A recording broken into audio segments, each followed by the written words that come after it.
Pretty good. How are you? I'm doing pretty good. Feeling all spooktacular here as we're nearing Halloween. Who the heck are you? Well, I'm Sub Zero. Who are you is a better question, Will. Let's see. Elliot, I guess, from F Society, Mr. Robot. That's a show you definitely got to watch if you haven't yet. Haven't watched it, so I will put that on the watch list for sometime in the future. It's all about like hacking, taking over and helping society, and taking rid of all their debt by hacking into it, and then the repercussions of that. Really good stuff, and I like throwing a little bit of a something your way that you usually don't know. And then, of course, this is pretty creepy too on the stream, so it's kind of cool. Absolutely. Like, you are terrifying. All right. Should we actually switch gears though to talk Chicago Bears football? It is a The scary mask goes topic, away so we might though. as well do it. The The mask goes mask goes away away. though because this kills.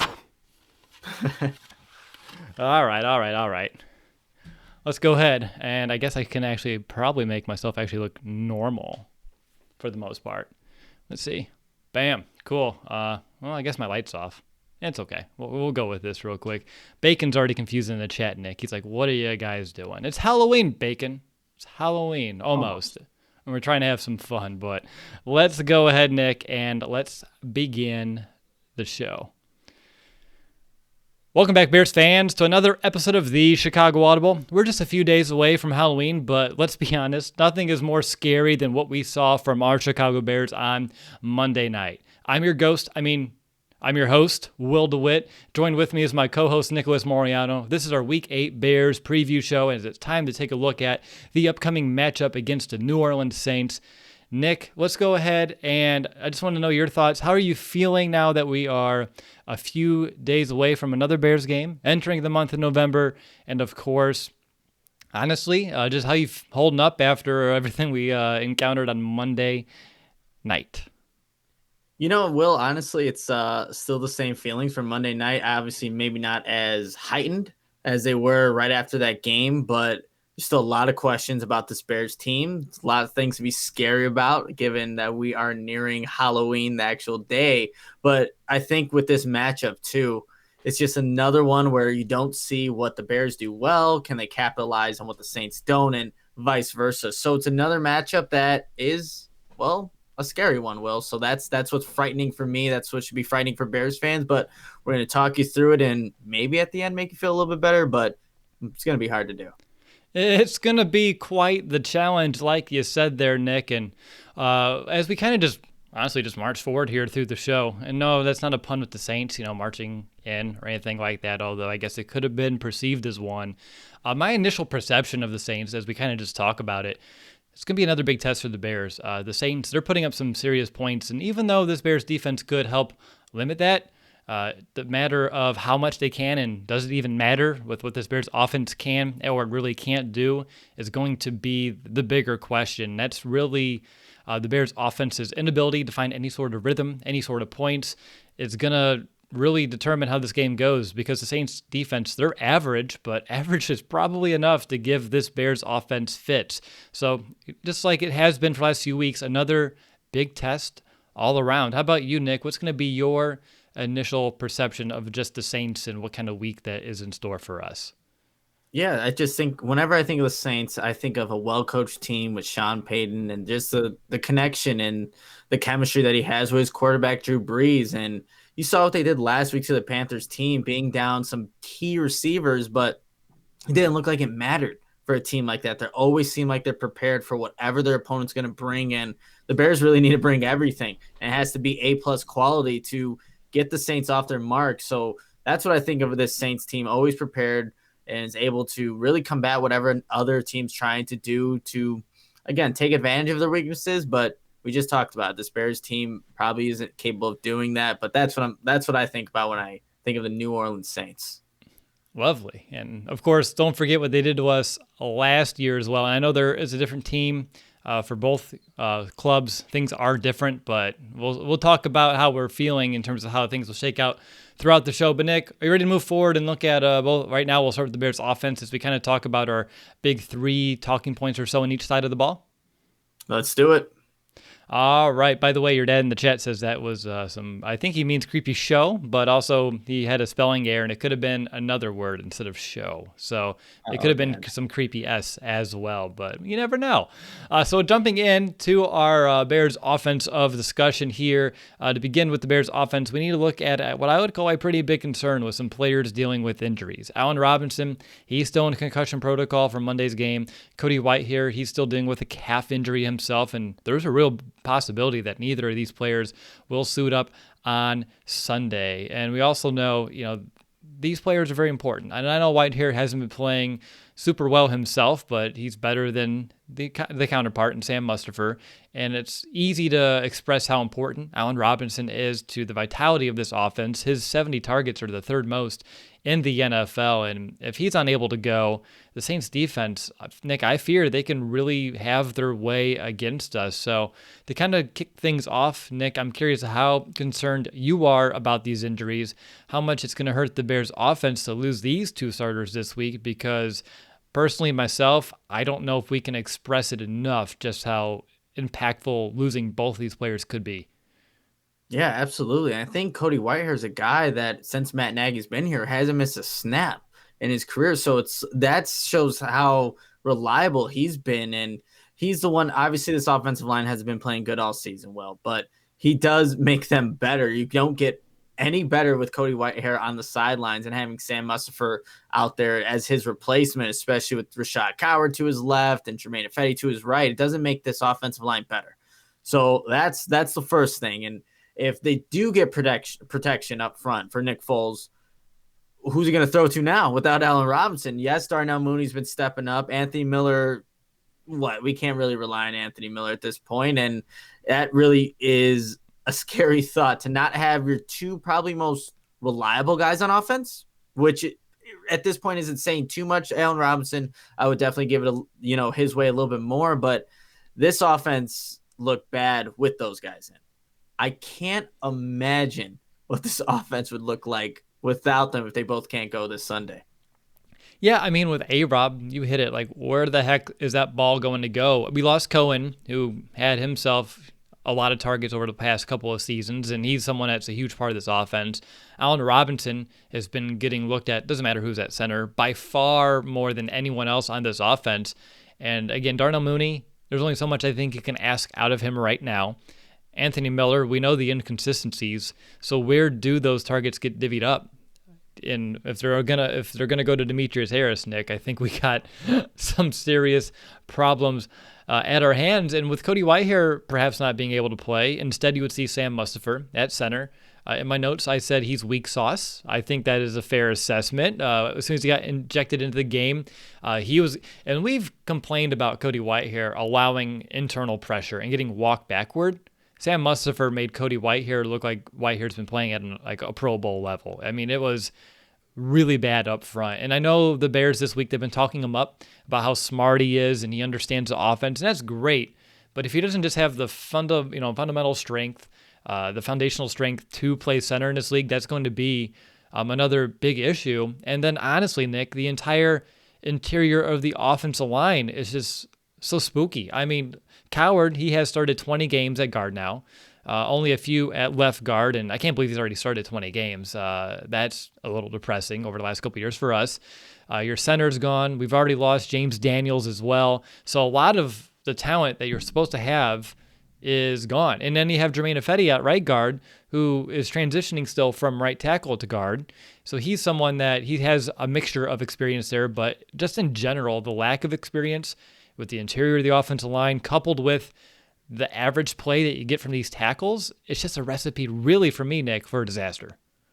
Yeah, absolutely. And I mean, look, Matt Nagy can't run his offense, even though we've questioned his play calling abilities at this point anyway. But now, given what the offensive line is made up, which is not a good group, to be completely honest, to be blunt, it's not good. It's not good enough to be successful, I think, just in this league. But now Matt Nagy has to find ways to orchestrate some type of rhythm with the guys that he has, and it's a tough job. And I know I criticized him for play calling, but this is still going to be something where any play caller looks at this is like, man, I got myself a challenge this week. But Matt Nagy has to go every week with this and see what he can, just scheme up. He's supposed to have a creative mind, a good play calling, all that good stuff that he came in with. But this is going to be put to the test right now.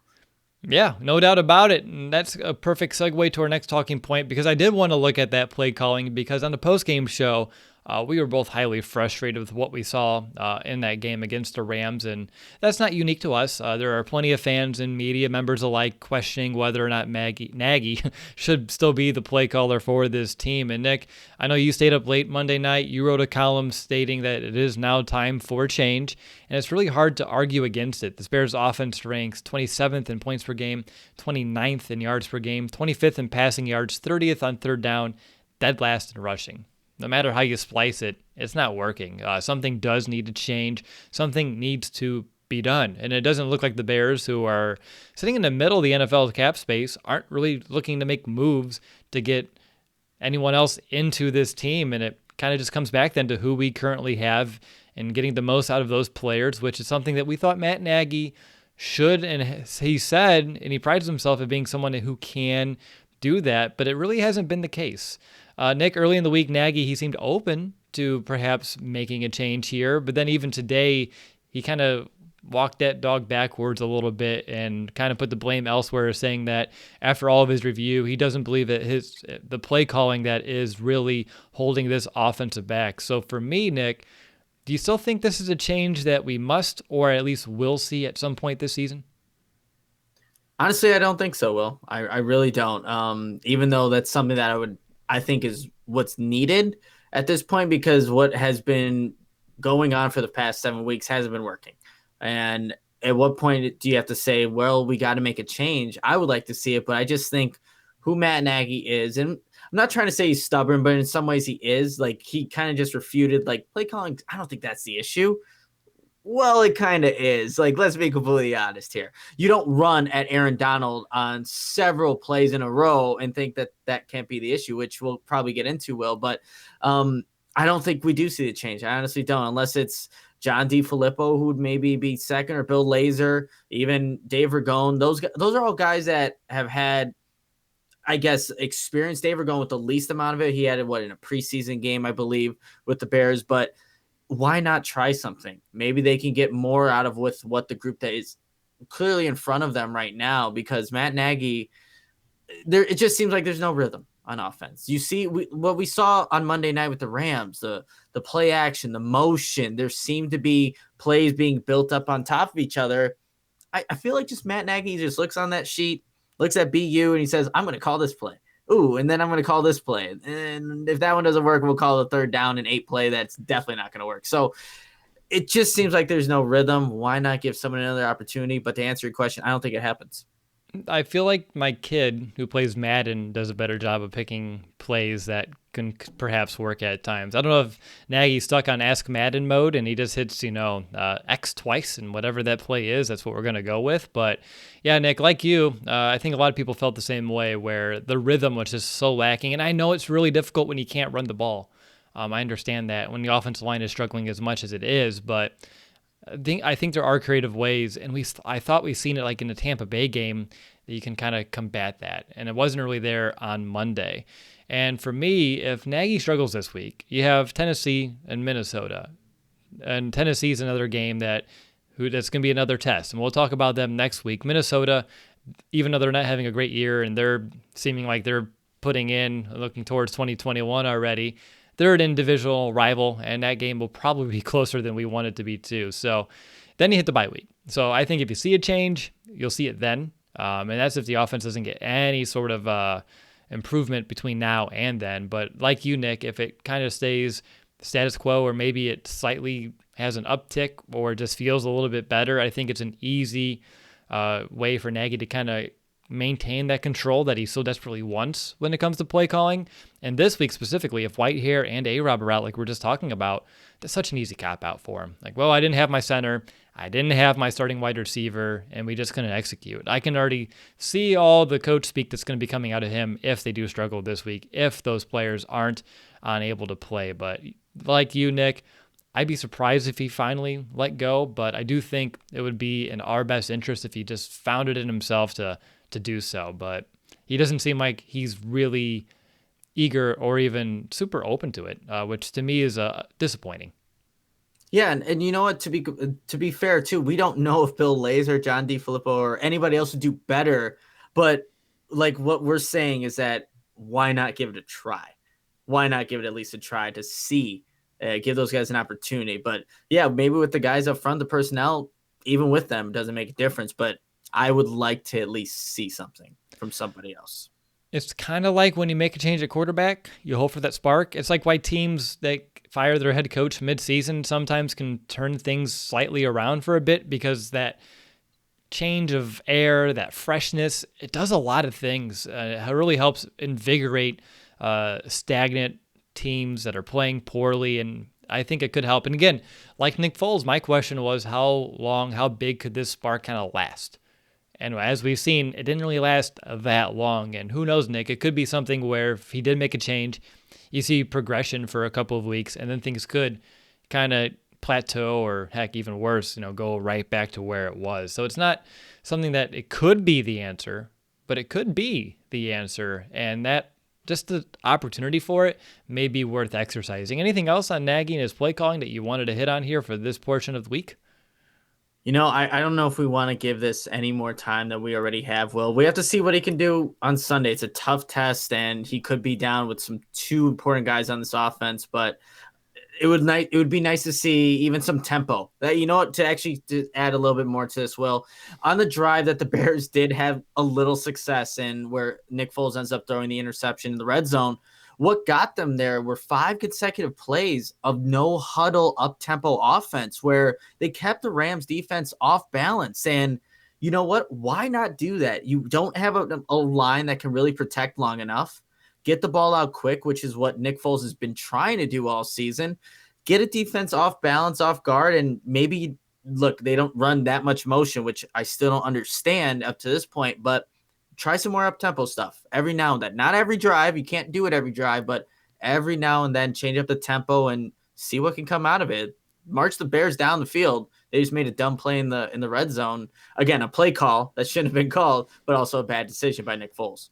Yeah, I get to Nagy's talked about this a bit, and I understand you don't want to run no tempo or up tempo all the time, just because teams will key in on it. And you kind of want to use it strategically, but more than what we're seeing, I think would still be a strategic improvement. If it is what they do best, and they have to find a way to do something, I would try it until teams stop me. If I was the play caller here, just seeing what happened. And like you, Nick, I think it's an easy win. It's some of that low hanging fruit that the Bears can kind of see if it works. And I know it makes it difficult for subs, but also maybe they're overcomplicating their personnel packages and things of that nature too, and simplifying. Even though we don't really want to be talking about simplifying this offense in year 3, it's supposed to have been the complete opposite by now.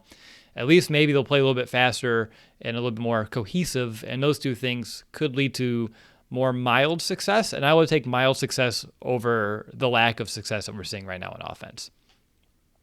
All right, now, Nick, looking at this game specifically, I have a simple question, complicated answer time. What is your biggest concern on offense heading into this game? We talked about 2, maybe 3 pretty large looming situations for the Bears, but for this week, I'm curious what has you the most concerned, because for me, it's 3 things. Offensive line, offensive line, offensive line. It's going to make, I think, this week, the Saints pass rush look better than it should. I don't have a lot of trust in the ability for them, the Bears, being able to run against this defense, which allows the 3rd lowest yards per carry in the NFL. And it's a shame because this is a defense that allows the 9th most points per game, 29 points per game. But I have no confidence that the Bears can find a way to maybe even score more than 20 as of right now, how things are shaping up, injuries included. But the offensive line up front, to me, is my number one concern. It has been for most of the season, but I know we're looking at this game. We wanted to talk about top concerns. So, Nick, in the spirit of Halloween, what scares you the most? Yeah, I think it's the Bears' ability to establish any kind of run game, and it goes because of the offensive line. Remember, last year, this matchup, which was in week 7 as opposed to what is going to be this year, the Bears ran the ball 7 times. 7 times all game, the Bears ran the football against the Saints. And it was a 12-10 game going into halftime, Will. So it was a close game, but yet the Bears decided and Matt Nagy decided we're not going to run the football. And I think that's a huge concern because I could see that happening in this one, Will, because the offensive line can't win their one-on-one matchups or just create lanes for David Montgomery and Cordell Patterson. They're going to abandon the run, get pass happy. Then that offensive line is going to get exposed, making, to your point, that Saints pass rush look a lot better than what it is. And they do have some capable players, don't get me wrong, but it's going to make it look like a good group. So again, it goes back to the point, and we've been saying this all season. Well, it's the same problem, and there hasn't been an answer for it. But I think it's going to be Nagy's.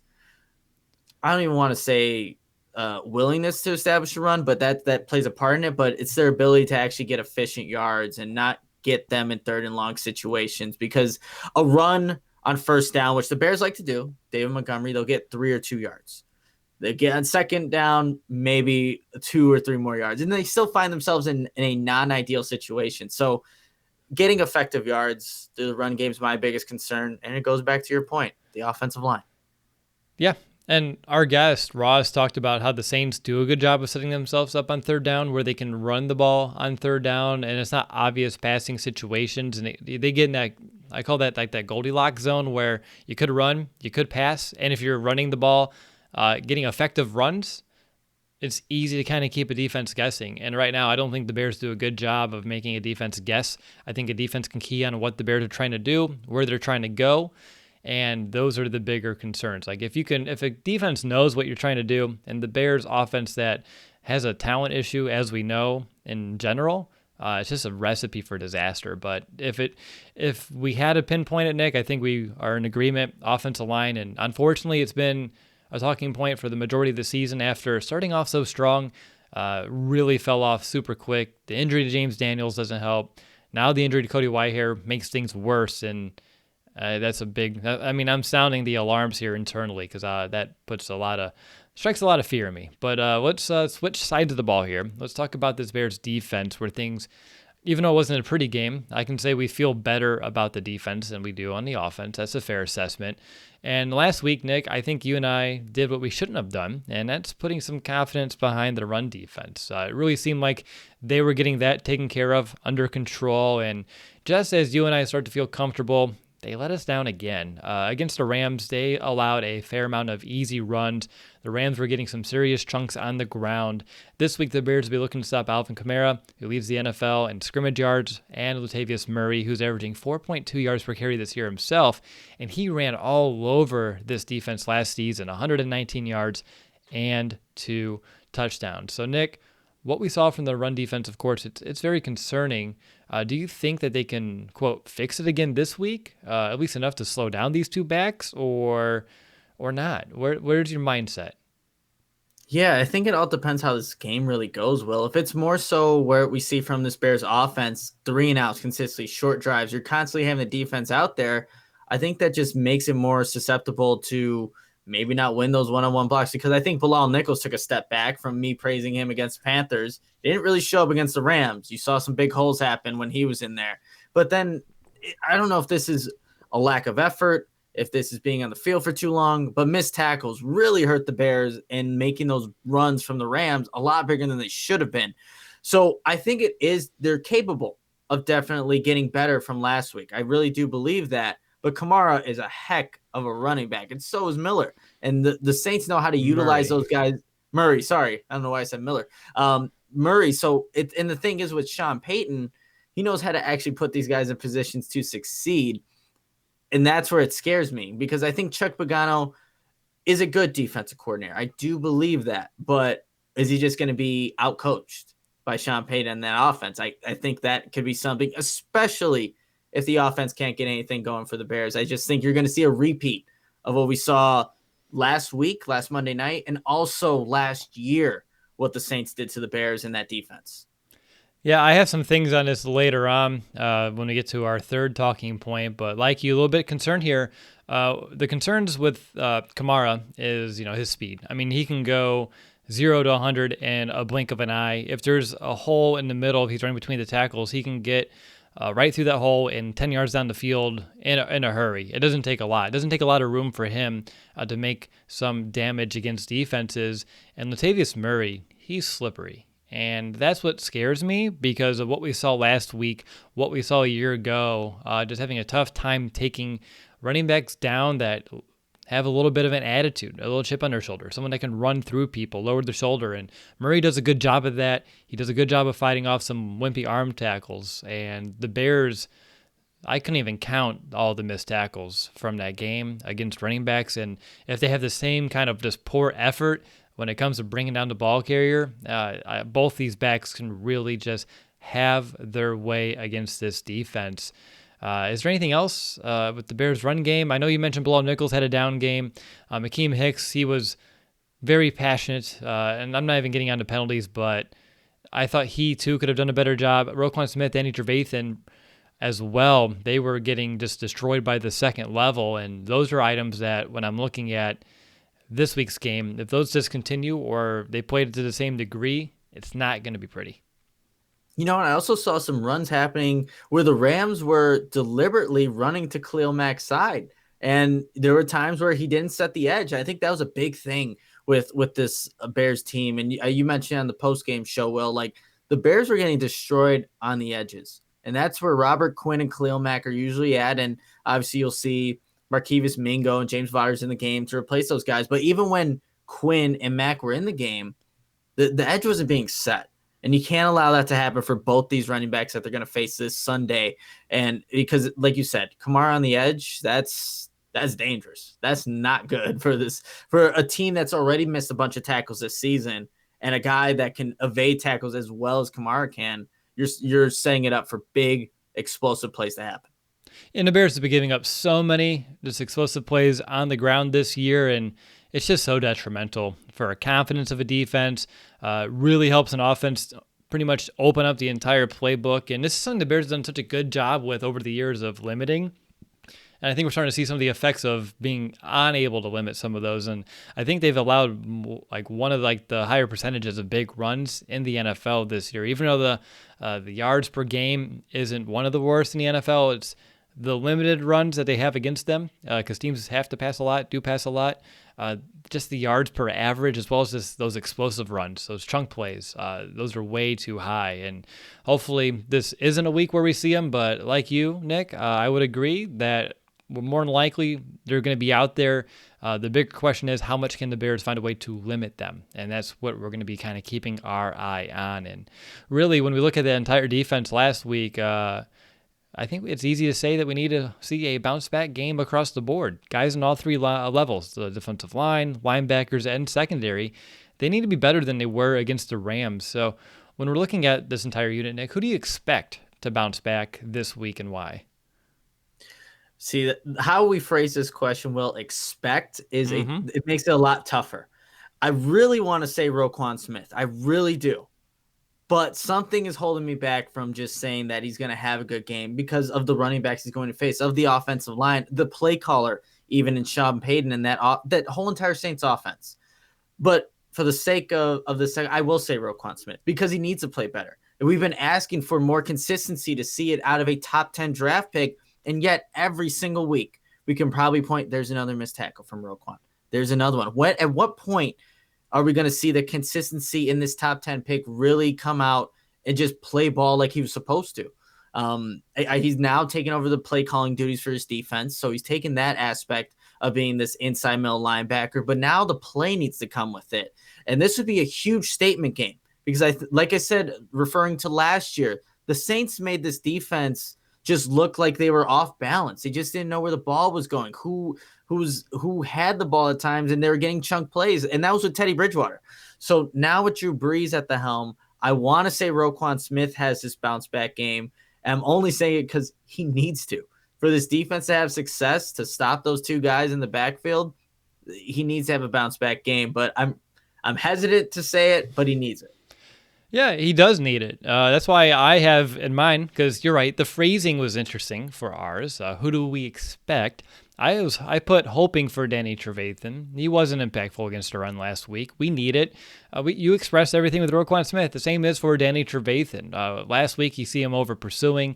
He's not the only one. He wasn't super sound in his run fits. He was getting pushed out of plays, allowing for some cutback lanes. Again, he's not the only guy, But if he's playing at a better degree, that can help limit some of those things as well. And those are items that we can see Danny Trevathan not have to struggle with. And that's why I hope that's the case, because you talked about Kamara. Murray as well, who's that bigger back. You need someone that can, lay the wood a little bit and knock people back. And that's your Danny Trevathan up front. He's the difference maker in that regard. And if you can pop Murray back and, put him on his heels and have him a little bit more hesitant of maybe he doesn't want to lower the shoulder as much, that's helpful. For me, though, who I expect Kyle Fuller to play a little bit better. Last week, targeted 7 times. He allowed 5 catches for 51 yards, including 22 after the catch. I think he'll take care of business this week. Maybe that changes if Michael Thomas plays. I know he did practice today. He did have a heck of a game against us a year ago, but I feel confident still in the Bears' outside corners. And even though Michael Thomas is an elite talent, he could be a little rusty just because he hasn't played all the way since week 1. I doubt if he plays, he's 100%, so that'll help. And on top of that, Marquez Callaway, he's been getting a lot of looks in Thomas's kind of void, especially last week Callaway did, and he hasn't practiced yet this week either. So those are things I'm keeping an eye on. But Kyle Fuller, who's been playing at such a high level this year, again, 5 catches, 51 yards allowed. That's not huge numbers given up, but it's a little bit more than we've seen so far, the 5 for 7 allowed. So I think he'll get back on track this week, and that's why I would expect to play a little bit better. Now, Nick, you mentioned this one already. One thing that we saw last week, that's Sean McVay. He came into the game with a plan and executed it well. He kept setting up his offense for future successes with his play calls. He was setting up the next play, and last week Pagano lost the chess match against McVay, and he'll have his work cut out for him this week because Sean Payton, he can do the same. We talked about this with our guest. He and Drew Brees have such a great comfort level together. There's times where Brees can take over as well, and I think this can really pay dividends for New Orleans and hurt this Bears defense. And Nick, we're talking about it before we went live, and unfortunately for Pagano, he needs to almost have a perfect game from his unit in order for the Bears to win, just thanks to the offense's incapability of putting up any amount of points. So really, the Bears need to play at an elite level to have a chance to win this game. Can they get back to an elite level on Sunday? It's hard, Will, because you even look at last year's matchup. The Saints didn't have Kamara, and they were still able to have a whole bunch of success. But they did have a healthy Michael Thomas, and it looks like it's going to be the opposite in this game.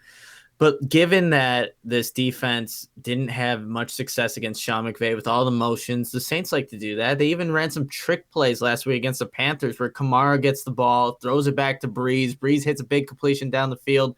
They're willing and able to do everything. So this Bears defense and Chuck Pagano have to be prepared for a little of what they saw against the Rams last week, which they couldn't, play efficient enough defense there. But then they also have to know going to this game, we're going to be out there on that football field a lot because our offense most likely isn't going to give us much help. It's such a disadvantage, I think, for this Bears defense. They play great. They have this bend don't break defense, but I just don't know if they could play a almost elite level for 4 quarters. It's tough. So it's going to be tough. It is. What gives me a little bit, I hear Brady, don't I? He's barking. Probably a squirrel. Nice. You got to love the squirrels there. But for me, Nick, I think there's a chance that they can get back to a very high level. Again, can they play it for all 4 quarters? That's the bigger question. I just remember the Colts game, and that was a full of just poor effort. Not as much as what we saw against the Rams, but there was still a decent amount of poor offensive effort, and the defense didn't have its best game of the season then in that regard. Still, they didn't allow the Colts to score a ton of points, but as we know, it doesn't take a lot. But then the following week, the whole team came out with a little bit of an attitude, a little bit of a different mindset, dominated the Buccaneers. So I think that they have it in them to rebound defensively. All the issues I think that we saw last week are correctable. The missed tackles, the over pursuits, the bad angles, just being honestly just overpowered when they shouldn't have been. I thought they came out flat yet again. So for me, everything I saw was correctable. It's just a matter of can they do it long enough, and it does depend on the offense, like you mentioned too. A couple things that concern me. One thing that concerns me, I guess, would be Khalil Mack not practicing this week, and then being very mum on his status. Again, he'll probably play. I know he's still dealing with an ankle, But it's just we've seen Khalil Mack now dealing with nagging injuries for the better part of what feels like 3 seasons, and which is unfortunate because we want to see him be healthy, be 100%, and we're not seeing that right now. And if he is hindered and has to be on a pitch count or just not the same player that he is, that can be a big factor in this one as well. And I know for the Saints, two of their starting offensive linemen are dealing with injuries. Left tackle Armstead, as well as their guard Nick Easton, limited this week in practice, and perhaps that could bode well in the Bears' favor. But do I think it's possible? Yes. Do I think it's likely? More than likely not, but it's somewhere in that middle ground. Again, they can hold the Saints on third down. They can hold them to 17 points, and that still may not be enough, which I wouldn't discredit the defense for. And it's more of an indictment on the Bears' offense, but I think they can play well enough on Sunday to win this game. Anything else on the Bears' D before we move on to special teams? No, I think with just a transition to special teams, well, just look at last year's matchup, what happened on special teams. You had the Cordell Patterson return for a touchdown, but also after that first offensive series for the Bears, they get a punt block that goes for a safety.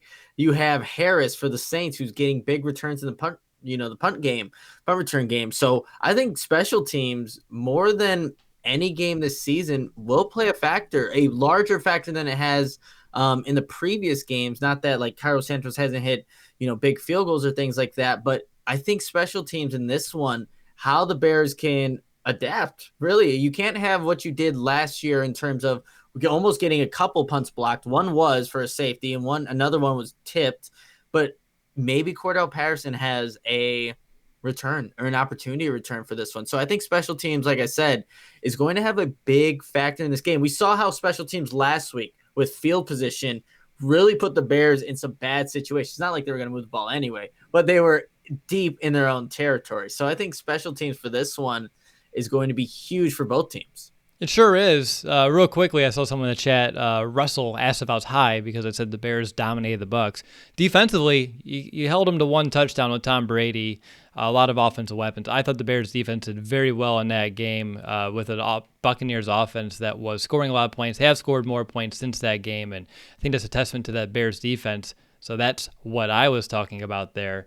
On top of that, going back to the special teams, like you, Nick, it's important. Unfortunately, we're going to have, looks like Ted Ginn Jr. back there returning punts at least for another week. They have confidence in him. Don't know where they're finding that confidence, but they're having confidence in him. They did sign a returner, though, Dwayne Harris. He does average 10 yards per punt return in his career. They signed him to the practice squad. I'm sure with COVID and all the protocols in place, it just will take time to kind of get him over to the active roster. If that is the plan, it better be the plan. If you're making a move and you have someone where that's their specialty and they can actually help you gain yards before your offense that needs every yard and every chance of getting yards before they step on the field out there. So hopefully that happens. Were you at least mildly excited when you saw that news break, Nick? Anybody to replace Ted Ginn Jr. would get me excited at this point. Well, we've seen enough. And the thing is, going back, like Matt Nagy kind of defending, or in a way just saying that he's okay with it. He said that he could have caught 2 punts that he didn't. And that was the only criticism of it. There's maybe he's just not saying what he really wants to say. That could be a possibility, but we can all see that he doesn't want to be back there. It's evident. It's clear as day that Ted Ginn Jr. wants nothing with returning punts. His teammates can see that. The world, whoever was watching on Monday night, could see that. You need someone back there. So when they brought in Dwayne Harris to potentially take that spot, I was smiling a little bit. But it looks like we'll have to wait at least another week for right. COVID. Yeah, we'll see how it all pans out. But that would be some much needed help for the Bears' third phase. So anything else on special teams this week that you want to discuss? To me, there's really nothing pressing. I know weather may be an interesting factor with wind. It looks like it's supposed to be pretty darn windy, like 25 miles per hour on Sunday. Kind of cold, like high 30s, low 40s. Not that I think it's going to be the end-all be-all, but, I mean, anytime you're in Soldier Field with some wind, and if the Bears' offense can't put up points in the end zone and you have to rely on a kicker, you never know. We'll see what Cairo Santos can do. I mean, if he has a good game in these weather conditions, I think he's all now but solidified his role as the kicker We haven't even heard about Eddie Pinheiro. I don't think any questions were even asked of him this week. So that's how you know. But it would be reassuring to see him go out there and kick field goals. If the Bears get in position, he'll get his chance.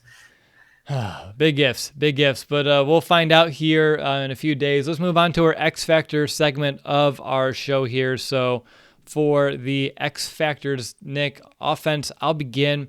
I'm going to go with, well, not a little name. It's a smaller name, though. I'm going to go with Javon Wims. This is if Allen Robinson cannot play, because if Robinson doesn't play, you need to have someone take over the X position, and you're not going to put Anthony Miller there.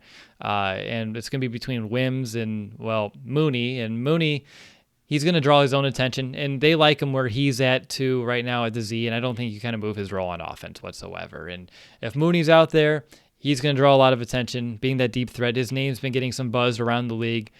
So now you look at Anthony Miller. It's so inconsistent. I don't know. He can be an X factor in his own right as well, but you need that big body guy. You need someone to help take some of that pressure and kind of help. The offense has been running through that X position probably too much, but it has been right now. And Wims, looking at his game a year ago against the Saints, he did have a touchdown grab against them, so that may be helpful. And out of Wims' 4 catches this season, again, only 4 catches, 3 of them have gone for first downs. And the Saints' vulnerability on their defense is the secondary. Like I said, I think we do need an X. Marshawn Lattimore, he's been pretty bad this year. He could be a good matchup if Wims is squared away against him. Janoris Jenkins would be a tougher matchup for Javon, but regardless, I don't really see a way that this offense can succeed if it's just Mooney and Miller as the primary targets at wide receiver. You do need a third option, and that's going to have to be Wims if A-Rob can't go. And if he can step up, I think that would give this offense a huge boost, because if not, and they're forced to throw to the other two too much, that's not going to help our cause. And really the expectation for me would be eyes would be on Mooney, eyes would be on Miller, and they're looking just stopping Jimmy Graham. And I think if you give them just those 3 guys to hunker down and take down, they can do it. If Wims can be that X factor that they're not really paying attention to, but can help provide a spark or at least consistency on offense or a few big plays, I'll take it, Nick. So for me, that's going to be my X factor. I thought easily could have went like, someone on the offensive line or David Montgomery, something like that. I just wanted to kind of look elsewhere, and I thought with A-Rob perhaps not being able to play, giving fans an expectation or at least an option of what life could look like without A-Rob, and I think it's not going to look pretty. But Javon Wims, someone that fans do like, if he can find a way to have some sort of impact, I think that'd be huge for the Bears' offensive chances. Yeah, it would be. And everybody on this team needs to really step up at this point because they need all the help they can get. But I wanted to go with a guy that we have talked about, but he's been very inconsistent. You mentioned him, Will. He is Anthony Miller. I think he will be the X factor, or should be an X factor, because of the matchup that he's most likely going to be seeing on the opposite side of him. And that's going to be CJ Gardner-Johnson, number 22 for the Saints. Played a lot of that nickel corner position, even though he's listed as a safety there. But just watching last week, what the Panthers were able to do, they were able to exploit that position a couple of times with the matchup, whether it was Anderson in the slot or DJ Moore in the slot. You saw number 22 trailing. Now, it's a whole other story whether or not this offensive line can give Nick Foles enough time for him to hit Anthony Miller, because I do think he does still create good separation. He does. Whether or not he catches the football, and we saw an incredible catch last week against Ram, one hand. But sometimes when he uses both, it just doesn't work out for him. So I think this could be an opportunity for him if Allen Robinson cannot go. Can Anthony Miller step up? We've seen Darnell Mooney step up. We have seen that, and he's a rookie. But can Anthony Miller, third-year player now, who goes to these ups and downs throughout a season, create some kind of consistency when the offense desperately needs it? You need to win those one-on-one matchups quick. I like Anthony Miller for that. For when you have an offensive line that can't block for a long time, I want someone that can get open, create space, and present himself to the quarterback. Anthony Miller can do that. Now, like I said, there's a lot of factors to him getting the ball and when the ball gets thrown to him, whether or not he'll catch it. But I do like the matchup against CJ Gardner-Johnson, number 22, and we'll see if the Bears see the same thing I'm saying, but they usually don't, and that's why they lose That's why I should be the play caller. There you go. Hey, there you go. Just No, putting I yourself should. out there for the job. You don't want it? No, no, absolutely not. That would just be terrible. I suck at Madden, so I can't even imagine a real game. There you go, man. But yeah, I mean, we're both looking at receiver. I think it's warranted. They need a spark. They need options, and I think there's talent to a degree. I don't know if they're going to be able to extract the talent, tap into the potential, whether it's play calling, whether it's just the players executing, but it's frustrating regardless. And if there is an Allen Robinson, the targets have to go somewhere, and they all can't go to Darnell Mooney. As much as we love all of them to shift over to number 11, that's just not feasible. That's not viable. And so we need other options. And looks like you and I are looking at the same position. A couple different players for some different reasons, but either way, if one of them or both of them did step up, oh, that'd be tremendous for this team this week. All right, looking over to the Chicago Bears defense for the X Factor. I got two. I'm going to lump them together. Sometimes you do that, so I'm going to do that too. I have Akeem Hicks, Bilal Nichols. This is a game where I feel like that's why I went first. I had a hunch. I feel like we got to see dominant Akeem Hicks. We need to see him destroy the line of scrimmage, get into the backfield, wreak havoc. Needs to be a big part of why the Bears can shut down both running backs between the tackles. Hicks needs to do just his damnedest to ensure nothing easy comes his way. On the flip side, needs to see the same or similar effort from Bilal Nichols. He needs to hold his own at nose. If he struggles or if these two both struggle to make an impact stopping the run, which I know they can stop the run. The problem is just they're not doing it at the same rate that they've done in the past. This season, Hicks is ranked 26th in run stop percentage at the defensive line, and Nichols is ranked 37th. So if they're unable to win these battles more often than not, and both backs kind of have their way against us, or at least in that first level, and I've seen our linebackers struggle with shedding blocks and getting off when some of these linemen are able to reach the linebackers real easily due to the defensive line's incapability of dominating the line of scrimmage. I think it's just going to open up Pandora's box, and this offense itself for the Saints can really just have, like almost be like a puppet for them, and they can have us on strings, and let's have a move right, we'll go left, vice versa, and it's just not good. So for me, Akeem Hicks, Bilal Nichols, if they can be pivotal forces up front that can help at least slow down this running game and make it respectable, I think that this would help everyone else around them on defense this week. So that's my two X factors. How about you? Yeah, well, I'm going to build off that point because I had Bilal Please. Nichols as my X factor, and I want to compare. Like, look at what those two guys did against Carolina 2 weeks ago against a offense when Mike Davis they were running the ball effectively. That offense was humming, but you see the front seven, and in particular, Bilal Nichols having a good game, Akeem Hicks having a good game. The guys running stunts for other edge rushers to kind of get into the face of Teddy Bridgewater. The front seven has success. Now, a week later against the Rams, they don't have the normal game.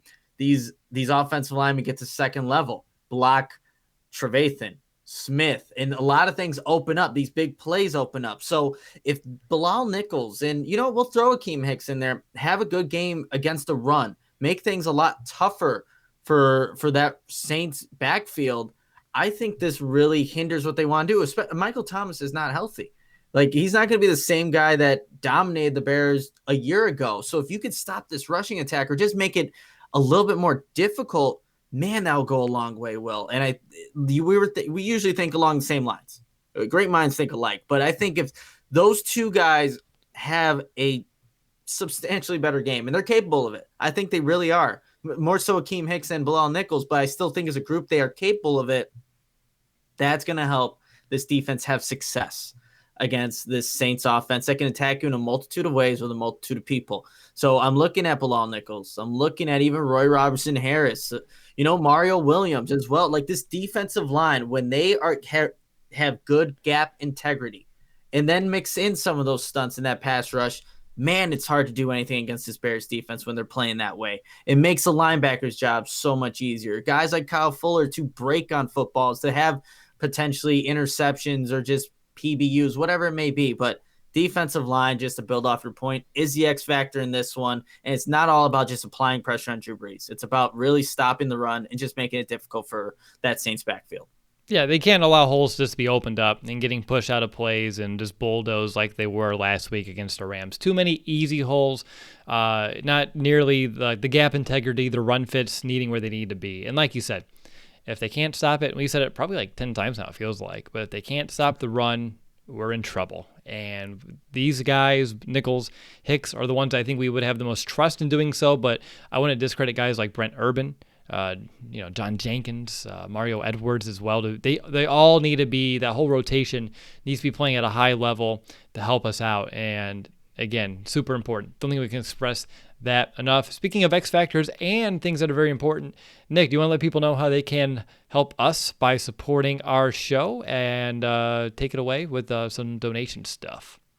Yeah, absolutely. Before we get to where you can help to donate for the show, we have to give a shout out for this week, and it comes to Sergio Landa. And Landa wanted me to give a extra message to Sergio wanted me to wish Adrian, baby Landa, a happy 11th birthday. So Adrian, happy birthday from the Happy Chicago Audible. birthday. Hope you had a fantastic day, and thank you so much, Sergio, for giving us a donation. And now for anybody else who wants to get a donation and to just support the show, everything we do. As you can see, we're using some new software. We're trying to make this as entertaining and just fun to watch as possible, and we're doing that with all these cool graphics. Credit to you, Will, for taking the time to do all that stuff.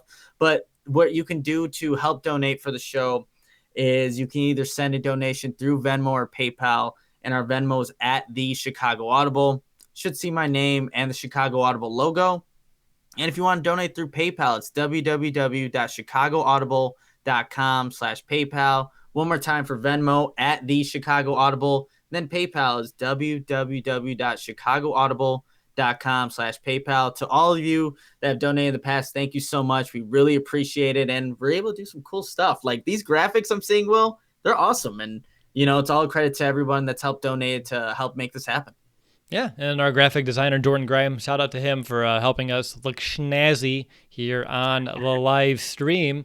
And we have some more things coming. You have a green screen coming tomorrow, Nick, and that was made possible by our donations. And we're going to be toying around with some new things with it and seeing what we can do. And excited to see where this takes us. So thank you, everyone, throughout the entirety of our donations, as we've been asking for those over the last few months, and looking forward to seeing who is looking to help us out as we kind of take our next steps here in our future for our live stream, for our podcast, and seeing how we can continue to up our game.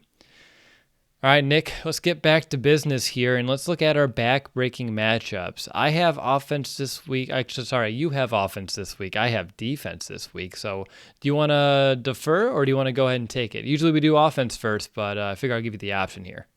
No, I'll take it first, Will. And I think I would be wrong to not say someone on the offensive line versus whoever it is really on the Saints. And we'll just stick with the right side of the offensive line, and specifically right tackle Bobby Massey against Cameron Jordan. Cameron Jordan hasn't had the best season so far, and just watching some of his film, he's still got it, you guys. Like, it's Cameron Jordan. He's still going to wreak havoc, especially against tackles who are not having a lot of success, like Bobby Massey, having just being a step slow or just missing his strikes on opposing edge rushers. Leonard Floyd last week had himself a revenge game, and it was so hard to watch. It really was, knowing that he was able to just do that against the Bears and against Bobby Massey without really any resistance. So Cameron Jordan, or if they want to put Marcus Davenport, a guy that I liked in the 2018 draft on that side, they'll mix them up. They're not going to always be on that same exact side. Watch it. So really, this can go to left tackle Charles Allen Jr., and I could really say the offensive line for this pivotal back-breaking matchup. But I'll look at Bobby Massey because I thought he really struggled against Leonard Floyd. We know what Leonard Floyd is like. He's got one move. I don't know if he's developed any counter moves since he got to the Rams, but it seemed like it really did work against Bobby Massey, and a guy that's so savvy and just knows how to get to opposing quarterbacks like Cameron Jordan. He's going to take advantage of a guy like that. So if Bobby Massey can't even block for a second, maybe a second and a half, then Nick Foles is not going to have a chance. And if it's anything that looked like what Leonard Floyd did, just I don't even know what to. That's why it's Matt Nagy's problem, and that's why I said I won't be the offensive coordinator, but it would be a serious issue. So Bobby Massey versus Cameron Jordan, have at it. Yeah, I mean, that could be the straw that breaks the camel's back, no doubt about it. Switching over to the Bears defense, I'm going to do Roquan Smith versus Alvin Kamara. I think this one is an obvious one. Kamara is going to get the bulk of the work for the Saints this week, as he has all season. He's averaging over 20 touches per game. And again, he leads the NFL in scrimmage yards. He's going to be the focal point for the Saints. Primarily, it'll be on Roquan to track him down. If we have any of those over pursuits like we saw last week, it's going to lead to some really easy yards on counters or even allowing wide open cutback lanes, which Kamara has such great vision to find and exploit. With Kamara's speed, it's really going to be detrimental if the Bears can't get a hat on him, and that's going to need to be Roquan. He can easily, like I said, Nick, take it 10 yards and just a blip. Gap integrity will be huge. Not allowing any easy broken tackles, another big one. It's going to hinge on the guys up front, as we mentioned in our X Factor section as well, to kind of keep him clean. Roquan last week against the Rams, I would say he was bullied by the offensive line. They were able to get tackles on him and just kind of seal him out of plays. And we've known Roquan, that's been his weakness since he came out of the draft, is the inability to shed blocks. We've seen it off and on. He's had games where he's done a good job of avoiding them. And there's also games where he has a really difficult time disengaging. And with Kamara and his speed, and they like to get him out along the perimeter as well in the screen game, if they do anything where I think Sean Payton will do, and that is just getting traffic in the way of Roquan Smith, whether it be guys running slants or crossing routes or linemen on screens reaching that second level, just bodies in Roquan's way to slow him down. With Kamara's speed, that's enough. That's enough for him to get the ball in the flat and take it upfield in a hurry and get a good chunk of yards. And we already talked about how important it is to limit some of those chunk plays. So Roquan, who had a very down game, like you mentioned too in the earlier portion of the show, Nick. He just needs to find a way to kind of turn things around, get back to being on point. He needs to be attacking downhill. He needs to be shooting his gaps, gap integrity, getting his right run fit, not going into the wrong gap, quick to the sideline, fighting through the traffic, and shedding off blockers. Again, it's real simple stuff, but it's important. And sometimes it's those fundamentals that when we don't do those, things easily kind of break and fall apart. And at Roquan, he has the big daunting task of trying to slow down the player in the NFL who has the most yards so far. And it's not going to be easy. And I would expect plays to be had for Kamara. And it may be a more matter of bending and not breaking. Luckily for Kamara, he's not, at least hasn't been ultra effective in the red zone this season. But still, if he allows the Saints to just sustain drives, it helps them. The Saints have the best third down offense. If they allow that to be Kamara, who's moving the sticks consistently, keeps that Bears defense on the field, keeps them tired, keeps these drives sustained, it's going to be a long afternoon for the Bears. So for me, Roquan Smith, Alvin Kamara, good luck, and we'll see how it goes. Yeah, that's a heck of a matchup. I mean, you didn't see him last year. So it's going to be the first time that Roquan Smith gets to play Alvin Kamara, and man, it's going to be quite the matchup. Hopefully, if we're saying that, then I think if we see Roquan Smith win a couple of times, Kamara, like I'll take it back and forth. I just don't want a one-sided Kamara just dominating. Mm-hmm. And Right. It's going to be again help from his offensive line, things like that. But I will take back and forth. Not missed tackles, but just back and forth where each one of these guys are taking a shot at each other or winning the matchup. But if it's one-sided, more so Kamara's, then the Bears are in big trouble. Yeah, no, if Smith gets out of position or if he's unable to track him down, and then it's more on like Eddie Jackson and Gibson to make some of these tackles, and Kamara's averaging 6-7 yards a carry or a touch, that's going to be a big problem for the Bears to find a way to stop and slow down. And last week against the Rams, there was that point where they were allowing over like 7 yards a carry. Can't have that happen again against this Saints offense, they're putting up a lot of points. You still have Drew Brees, and it's crazy that he's playing. He doesn't have his best playmakers, but he's doing a lot of shorter passes this year, and that's making it where we're not talking about him, but he's still super ultra important in how he's going to be setting up this offense for success as well. But Nick, it is time to find out who has the edge. I'm actually up first. I have the Bears run offense versus the Saints' run defense. And I don't know, I kind of scoff because, I mean, Bears dead last in the NFL in yards per game and yards per attempt, 3.8 yards per carry. Saints bring in the NFL's fourth best defense in terms of stopping teams on the ground. They're only allowing teams to 3.5 yards per touch and less than 90 yards per game on the ground. We already talked about Whitehair's availability is in question. Both levels of the Saints front seven does a pretty good job of playing downhill and attacking. Cameron Jordan, Nick, you talked about him. He does lead the NFL with run stops from edge defenders. So even though he's not the same impactful pass rusher as he usually is, he's still a pretty dominant run defender right now. Their nickel corner, Gardner Johnson. Again, I know they play him around, but I'm just looking at him right now. He does lead the NFL with run stops from cornerbacks. So if the Bears, they're going to have a hard time getting to either edge, is what it looks like to me. And they're not afraid, really, anyone in this defense to get dirty in terms of stopping the run. And their defensive line, they have a very solid rotation of guys who can make life hard. In particular, they can really make life hard for this Bears offensive line, so it's really not looking pretty. Can't find any silver lining to even think about giving the Bears advantage, so the edge here is a handy one for the Saints. So let's go over to the Bears passing offense versus the Saints passing defense. And Nick, who has the edge there? The Saints do, Will. Let's be completely honest. Until this Bears offense, like we've been saying for the past 3 weeks, shows us something, and really the all season, until they show us something, I think you can almost put every defense has the edge over the Bears until they show that they are capable of, I guess, capitalizing on whatever their weakness is for the Saints. And it doesn't even matter because this offensive line is not going to give Nick Foles enough time. Sam Mustipher starting, like with Rashad Coward, Jermaine, like these guys have not played well, and I just don't see it getting better this week. And I have like a similar feeling, Will. After that Colts game, I think we had this similar kind of thoughts going into the Thursday night game with the Bucks, but they kind of showed out and were able to do enough. Will they do enough this week against the Saints? It's not a night game, but it is at home. I just don't see it happening. Again, I think Cameron Jordan's due for a big pass rushing game, and I think this would be the team to do it against with the Bears. So I'm going to give the edge to the Saints on this one. Like I said, until I actually see something schematically, maybe a difference, or guys really step up like an Anthony Miller's my X factor, I'm not going to give them the edge in this category. Well, I just can't do it. No, and the sad part is the Saints, they allow a lot of points. But even if, like, I feel like the Bears, they're the ones holding themselves back more than anything. So it's just so hard to even get a lot of confidence on that side of the ball. And it's unfortunate how quickly this thing is not spiraled, but that's almost what it feels like it has, because it felt like they're finding their way off and on, and now it's just like it feels like last year almost all over again with the inability to just put up points and not helping this defense whatsoever.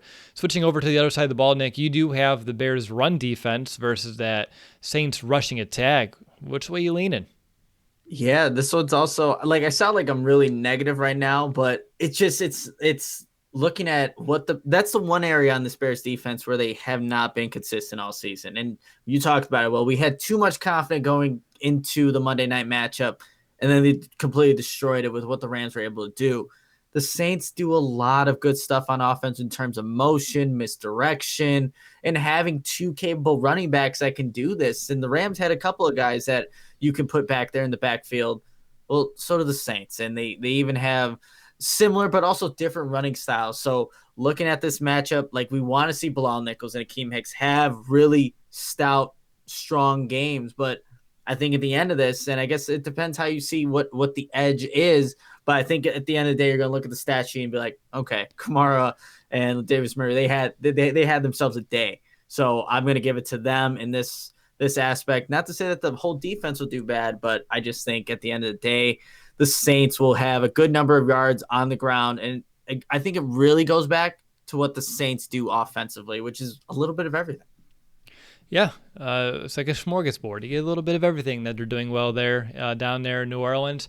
For me, I got the Bears pass defense versus that Saints passing attack, and this one's interesting. Drew Brees, he does lead the NFL in completion percentage. He's taking care of the football. 72% of his passes are completed with only 3 picks thrown this year. He has the 7th highest QBR in the year as well, and I think we all know that this Bears defensive strength is its secondary. They're allowing the lowest completion rate at 57.1.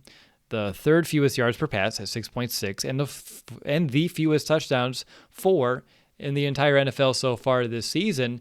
And if you look at the receivers that the Saints have, it's really right now who they don't have. We're unsure of Michael Thomas. Even if he plays, he's not going to be 100%. Emmanuel Sanders, he's still on the COVID list, so I don't think he can play. I don't know, maybe they can get him off the list and he can. It'd be kind of odd. But as of right now, he's not practicing. He's not with the team. Callaway, who was their most heaviest targeted wide receiver last week, he's been out with an injury right now so far. And I do know that Kamara as a receiver, as I mentioned, will pose a problem. I don't expect the Bears pass rush to destroy what the Saints are trying to accomplish on offense. Like we talked about, Sean Payton will probably find a way to neutralize that pass rush. Quick passes, which they've been doing a lot of. So it's really going to depend on the Bears' ability to tackle, keep the yards after a catch to a minimum, and just be in a position to make plays in the short passing game. Without Michael Thomas, the Bears have the edge talent-wise. Even with them, it's probably fringe leaning towards the Bears right now overall with Eddie Jackson, Kyle Fuller, Jalen Johnson. Coaching-wise, though, I think they have the handy edge. They'll find ways to exploit us. Breeze has the third best passer rating when using play action, 120.2 this year, and they don't use it a whole lot. But after looking at what the Rams did, I wouldn't be surprised if they find a way to kind of follow suit, especially if they can get things moving on the ground. Tight end Jared Cook, he's a red zone threat. And I say all this, and I think with that, the Bears still will hold the Saints to some of their lowest numbers through the air. So I'll give the edge to the Bears. And the problem is, and we've mentioned it already, even if they do that, even if they hold the Saints to their lowest marks all year passing the ball, is that going to be enough to win? I don't know. But at least for this specific matchup, I think the Bears can take care of business. And I know the weather, like I said, 39 degrees is the expected temp, 25 miles per hour wind.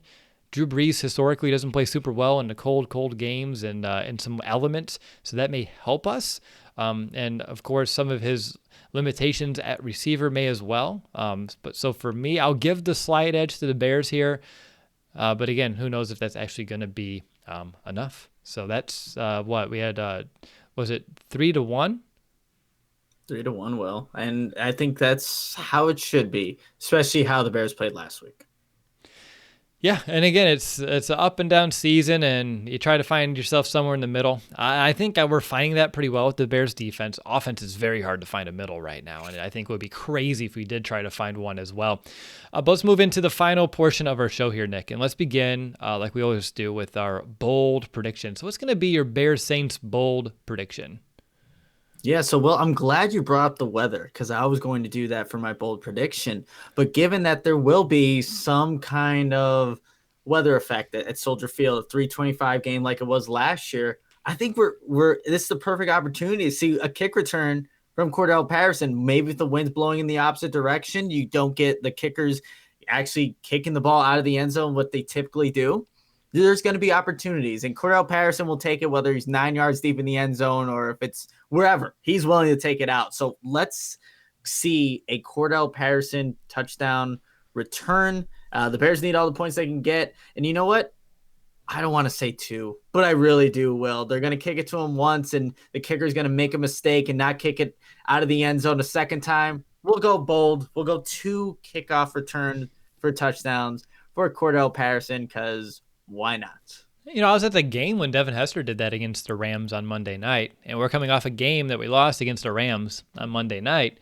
So, things are coming together. I like the way you think there, Nick. I had cold weather in my bold prediction. That's how I saw it in my notes, and I was able to pull it out for the edge section as well. But with that, and how that's not usually Drew Brees' friend, I'm going to say the Bears get 3 interceptions on Drew Brees, which would match his current total for the entire season.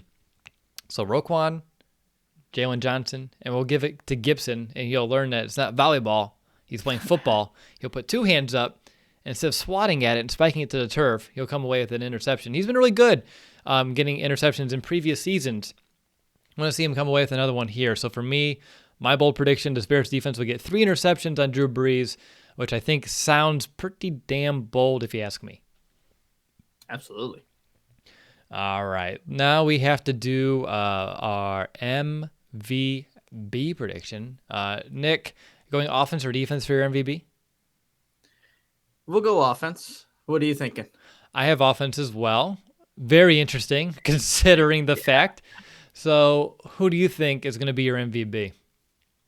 I was thinking that Anthony Miller would be the MVP, but it would be in a losing effort where you'll have a big number of yards and it really won't have an impact on the game. But you'll look at this and be like, this could be another building block. This could be the game where Anthony Miller gets going, especially given the matchup with Gardner Johnson in the slot there. So that's what I was envisioning at the end of the day, that the Bears offense doesn't look good, but maybe one particular player, Anthony Miller, will capitalize on the matchup, get some of those, maybe just win a close just matchup in terms of coverage, get open, and then get some yak, which we haven't really seen much out of any of these receivers. So that's what I was thinking. MVP Anthony Miller, but it's a lot of yards that don't count for anything, but he'll still get the MVP. So, you're already tipping your hand for your game pick, I see. Yes. Yeah. Spoiler alert. I was like, wait a minute. We haven't done that yet. What do you mean a losing effort? What do you mean? But we'll get there in just a moment. For me, my MVP prediction here, offense as well, Nick. I'm going to go with Jimmy Graham, former team. A little extra maybe revenge or motivation, perhaps. Again, if A-Rob's out, perhaps he gets a bigger share of the load. Linebacker Demario Davis for the Saints has been atrocious all year in coverage, allowing a pass rating over like 120. The Saints this season have allowed 6 touchdowns to tight ends, which is the most in the NFL. So for my stat line, I'm going to say Jimmy Graham catches 5 balls, 50 yards, a touchdown, and 4 first downs gained. So he'll definitely be a factor.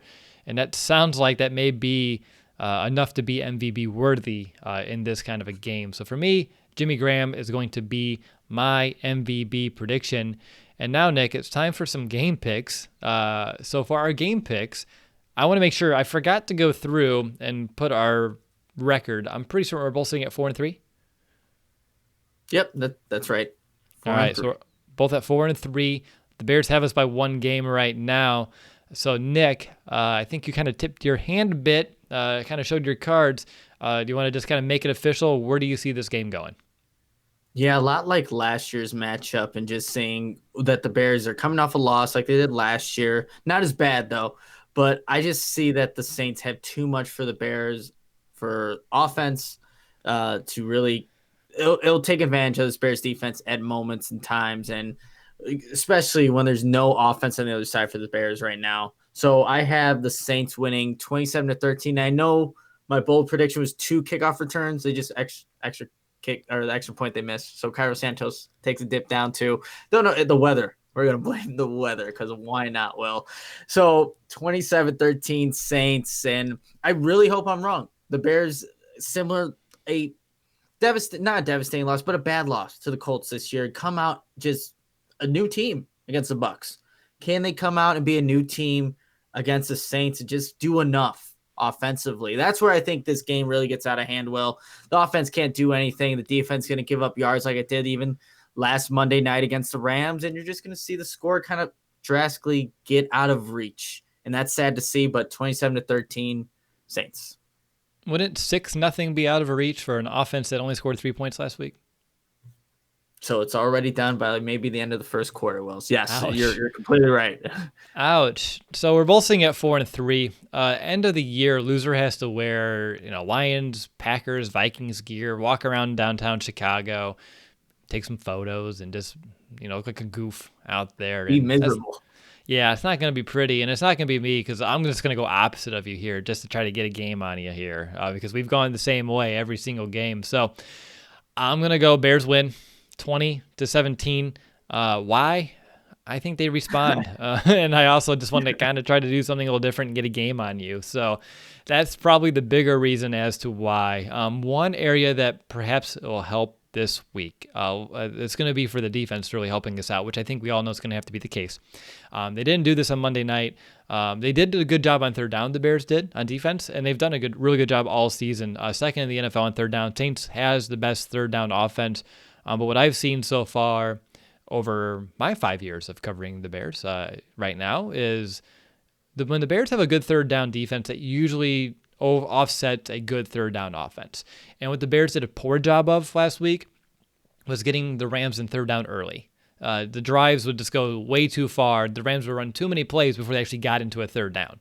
And that's what kind of tilted that field position battle all the way against the Bears, where the Bears are starting inside their own 10, countless times. I think maybe that changes. Maybe we get the Saints into third down a little bit earlier, force them into punts. The Bears have some shorter fields to work with, and maybe with their backs not completely against the wall, that's enough to kind of let things loose a little bit and get things going. So again, it's not going to be a big win by the Bears if they do. It's going to be by a score. It's probably going to be within 7. It's going to be a gritty kind of a game. I think that the Saints are a beatable team. I think that the Bears can pass on them. A-Rob, if he doesn't play, is going to really hinder that effort. You missed Tariq Cohen, more so without A-Rob, but I think with all the talk about nagging a play calling, he's going to finally, knock on wood, get creative again, use some of that misdirection that we've been looking for in this Bears offense. And like I said at the top of this, I just want to have a game on you. I want to be 5-3, and you're sitting there at 4-4. So I have the Bears winning. Almost said it the other way around, though. The Bears winning 20-17 in a very, very close game. And I think in order to win, you do have to find a way to hold New Orleans into the teens. So that's how it's going to get done. So, Nick, you have them losing. I have them winning. I don't know if I feel great about my choice, but I have them winning. What's going to be your confidence meter here in your in just I guess the Bears' chances of winning? Which, since you have them losing, I guess it has to be under a 5. Yeah, I was gonna go like a 4.3, and them actually being able to, prove me wrong here. And I look, actually, if the Bears are able to do that, I look at last year's matchup. Mitch Trubisky just missed a lot of layup type throws. And that's what Nick Foles is here to kind of complete, the gimme throws, the ones that are supposed to be completed. And you watch the tape from last year against the Saints, there were just plays where Trubisky's either off because he doesn't know where the blitz is coming from.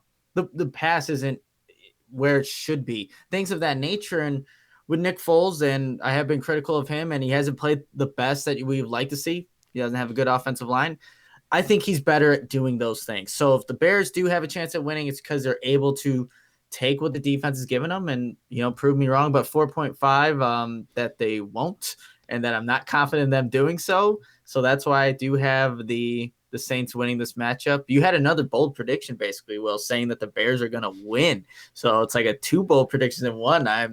I'm really curious to see how this goes, because I do not want to be the loser in this whole bet we have going on. I know. I mean, I had to, shoot my shot somewhere, and I felt like, why not? I mean, they rebounded after the Colts.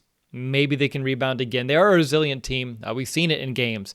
I think we saw it now from a loss. They haven't lost twice in a row yet. So let's keep that streak going. Let's not lose consecutive games so far here in 2020. Now, how confident am I? I'm at like a 5.2. I mean, it's just over the cusp, and that's just to get a game over on you, Nick. So for me, let's go ahead and Bears. I mean, I don't need to explain why they'll win. The defense will play to the level that we need them to play. They'll hold the Saints under the 20s, and the Bears offense finds a way to score points, and they're going to have to. And perhaps the defense is going to have to pitch in too if the Bears want to score 20. Ideally, against the defense that's allowing almost 30 points a game, they should be able to find a way to get it done, you would think, you would hope. Offensive line probably hold that back. Play calling perhaps as well, but maybe it's just a game where Cole Kmet gets to play a lot of snaps, and we find out he can be like the next difference maker in the whole wide world. So that's kind of where I sit. Not really confident in my pick, but let's go ahead and let's give it a shot there, Nick. Any final thoughts as we wrap things up? I'm just really hoping this game doesn't get out of hand early, and it ends up being something like what we saw, last Monday night, or even against the Colts, where it's just a boring game, Will, and we're waiting, like, can we get this post-game show over with at this point? Because we already know what the end result is going to be with this Bears team.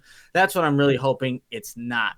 But if it is, I mean, I think we now see where the direction is going for this Bears team. But this is I feel like every week is a prove it game with this Bears and this season right now. But this will really tell what kind of team this is. They won 5 games early on this season against lower level opponents. Now they're in the really thick of their schedule against some good teams, the Saints, Titans, and like we were just talking about the Vikings a little bit earlier. They're going to have a good defense at least, but it's going to be, I saw the face. They still have a decent unit, but we'll see what the Bears can actually do against the Saints team that embarrassed them last year.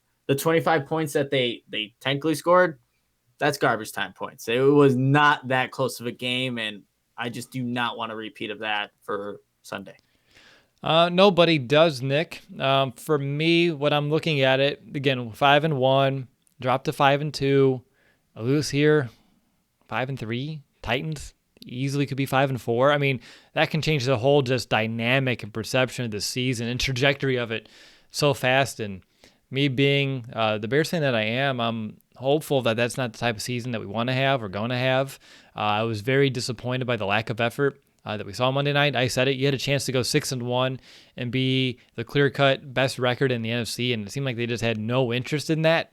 And I'm hopeful that that wasn't the case. There was something else that was underneath the surface, and now they don't have any interest of dropping to 5-3 and really falling into that, middle murk of everyone else in the NFC, because it can quickly flip, and you can be, even though they have the extra team, you can flip out of this playoff picture in a hurry, especially with the schedule that the Bears have in front of them. So they need to find a way to beat some of these teams, and beating the Saints would restill some confidence in us in moving forward, and that would be, I think they need some of that momentum entering the bye, because I think worst case scenario, you enter that bye with everything feeling like it's falling apart and trying to find a way to salvage it after the fact. So they got to find a way to get it done, and not super confident that they can. I'm hopeful that they will, and that's kind of where I'm going to leave it for now. There's some serious issues on offense. Injuries are not helping. Defensively, they just need some help, and they need to play to the standard that we expect out of them. And I think we know they have the talent to do so. It's just going to be really the bigger question is, can Sean Payton and Drew Brees find ways to exploit this defense and beat this defense?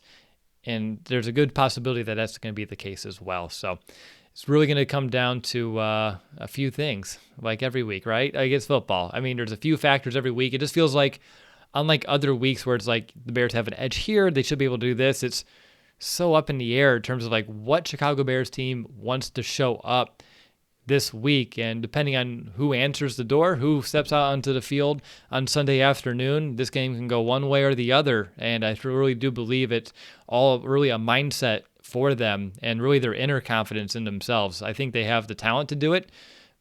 The question is, do they have the belief, and do they have the capability to actually go out there and get it done? And that's not just players, that's also coaches. I was seeing if you had a rebuttal or anything on that, but I think you want to wrap this preview episode up. No, well, I mean, look, it's a lot of things, and like you mentioned, it's like all those things, but then there's execution wise on every given play. So, but here's the thing, I will end on this. It seems like the Bears almost need to play perfectly. Like we said, they need to have an elite level of defense to beat this Saints team because of what the offense is doing. And the offense, maybe like for going the other side, Saints offense, maybe they can have a hiccup on when of their offensive linemen can miss a block. They could still take advantage of a play. If the Bears have any hiccups at any play, it's over with. So that's the problem with why this Bears team, when things go bad, they don't know how to overcome it. And that's why it's so hard to win. And that's why it's a week-to-week league, like you were kind of mentioning. And then there's so many factors. Just everything seems like it needs to go right for the Bears to have this opportunity. And I just don't see that. You can't keep winning games like that. You need to be able to win when things go bad. And we haven't seen that in the two losses. They haven't been able to overcome that. But in those fourth quarter comebacks, there have been things that went bad. But I think in the losses, it really shows this team who they truly are. And I think we'll see that again come Sunday. Okay, there you go. I was going to stop you there if you didn't add in those fourth quarters of comebacks. So like, well, they have found ways to win when things didn't go right. And of course, in the losses, you're going to see the opposite. But I do think with how those games should have gone, the Colts, I think, is a team the Bears should have beat. The Rams are a team that I think if the Bears played to their potential, they should have beat. And that's probably the most frustrating part that we've seen. And then you go out there and like you beat the Bucs, and it was a tough game. But the Bears defense shut down Tom Brady. Offense did enough, and I think that's the same thing I'm hoping to see this week. Enough to take down, allow the Saints to score a touchdown and then force them into field goals the rest of the game. That's the chance of putting this Bears team in a position to succeed. If they allow consecutive touchdowns, multiple touchdowns, and you're getting like 14, 21 points scored by that Saints offense, and then it's going to be a very tough sledding for the rest of the game. This team's not I say they're not built to come back from behind. We know they can do it in some miraculous fashion, but it's something you really don't want to put yourself in that position yet again. So I want to thank everyone for listening to this preview episode. I saw that Bacon was asking if I'm sending out those thank you cards that are coming into my house tomorrow. The card stock that I had them printed on apparently was back ordered, but I got an email today. I got some priority shipping on them. So they'll be in my house here tomorrow, which would be Friday if you're listening at home, so perhaps the same day. So I'll be writing those out, sending them out over the weekend, early next week. Got to give my wrist some breaks in between all the thank you cards that I'll be writing here. And like I said, look to see if there's something else inside of those cards envelopes as well. But excited for all those that signed up for a thank you card for our 500th episode. Nick, speaking of which, we did hit another milestone, 4 million downloads all time on the podcast. So congratulations to you, man. Really excited when I saw us kind of reach over that next historical marker for us. And I'm looking forward to reaching 5 million here sometime, not super shortly, but down the road. Yeah, it's a testament to us, and yeah, congrats to you too, Will, for starting this thing up and see where it's come. It's been awesome to see. Absolutely. And I'm excited, as down as we were today, it's just, the nature of the week and the grind and the concerns, and it's real. And we have to make sure we're presenting those to our listeners and, understanding where we're coming from. And hopefully the Bears, not they, the listeners, the Bears, give us something to get excited about on Sunday. And we can kind of, have a game where we can talk about it with a smile on our face instead of trying to pick apart where did things go wrong. We can figure out what went right. And those are so much, more fun conversations and ones that, honestly, in our time here covering the team, we've had more of the losses than the wins to talk about. And I think you and I would both agree that we want to have some more victories to talk about sooner rather than later this season. And hopefully that still 2020 can be a year that brings us a lot of excitement, although there's some concerns that the potential for this team can be severed due to, let's say it, the big concern of the offensive line. So we'll get there. We'll figure things out. But thanks everyone who's listening to this preview episode. Hopefully you feel more prepared for kickoff, perhaps maybe not more confident for this game, but more prepared for the game that is coming your way. If you are celebrating Halloween, please be safe with you and your family out there trick-or-treating or any other festivities that you may be partaking in. We'll talk to you in November, November 1st, Bears Saints Sunday afternoon. As soon as the final whistle blows, Nick and I will hop behind the mics, talk about the game, what happened, and we'll see you then. But until next time, bear down, Chicago.